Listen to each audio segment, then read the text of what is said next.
I want to remind us all of the power of safe mode. Last week, he says I upgraded from my 2017 iMac 27-inch to a Mac Mini M4. Yes, I paid the Apple tax. Oh, yeah, with 2 terabytes of storage and 64 gigs of RAM. He says he paid the Apple tax, but he says this will last me 8 years, so I'm good with it.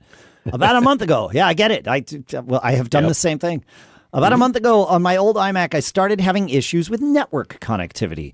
I determined the issue was on my iMac alone, as I could access the internet, but could not accept my routers either. I have 2 routers. One's a Synology, one's an RG. Couldn't access either one. When doing the migration to the Mac Mini, I transferred everything except network settings, hoping that would fix the issue on the new machine. It did not.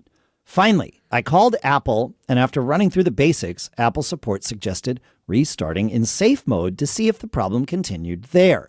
In safe mode, I was able to access my RG router, and when I restarted the Mac Mini normally, not in safe mode, the problem had been resolved.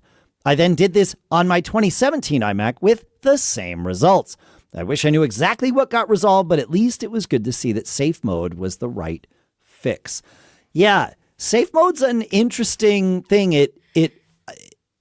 Its primary sort of stated reason for existence, I think, is it doesn't load. It loads only the basics, is probably the right way to say it. So it's not loading any extra drivers or third-party apps or any of that. But in addition to that, it also does a house cleaning of the system on the way up into safe mode to really kind of get everything back to square one. It cleans a bunch of caches and does a lot of the sort of maintenance that might get overlooked, especially if your machine's off or whatever. So yeah, it doesn't surprise me, but it's nice to know that whatever that cache was, or whatever, got wiped out and rebuilt, and there you go.